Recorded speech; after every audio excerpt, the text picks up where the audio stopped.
Assalamualaikum warahmatullahi wabarakatuh. Perkenalkan, nama saya M. Rafif Ahdan. Saya dari kelas 11 Al-Haitam. Di sini saya akan menjelaskan tentang perkembangan ilmu geografi, yaitu geografi klasik. Jadi teman-teman, geografi sudah dikenal sejak zaman Yunani kuno, dan pengetahuan tentang bumi pada masa itu masih dipengaruhi oleh mitologi. Secara lambat laun, pengaruh mitologi mulai berkurang seiring berkembangnya ilmu alam sejak abad ke-6 sebelum Masehi, sehingga corak pengetahuan tentang pengetahuan sejak saat itu mulai mempunyai dasar ilmu alam, dan proses penyelidikan tentang bumi dilakukan dengan memakai logika.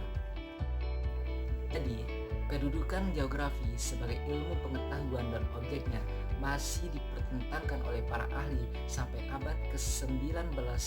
Sampai abad ke-19, corak susunan isi geografi hanya berupa uraian tentang penemuan daerah baru, adat istiadat penduduknya, dan gejala serta sifat alam lainnya.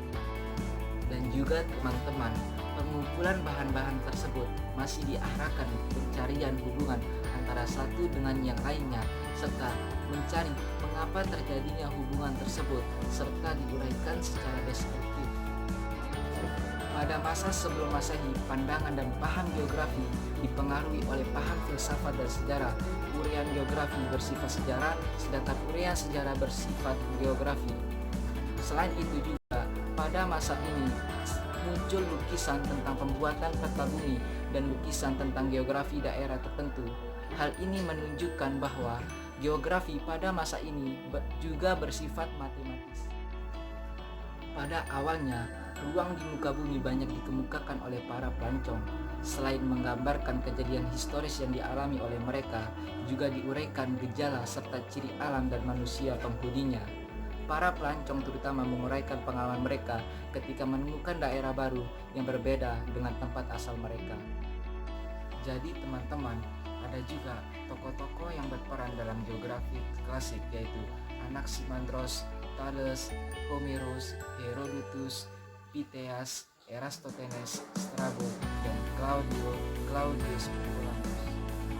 Akan tetapi teman-teman, saya akan menjelaskan satu tokoh yang menurut saya yang terbaik dalam bidang geografi, yaitu Claudius Ptolemaeus, karena dia menyusun peta dunia yang menggambarkan Asia, Afrika, dan Eropa.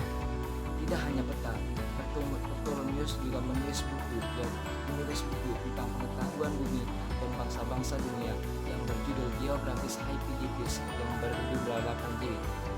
Ptolemaeus merupakan orang pertama yang memperkenalkan penggolongan iklim.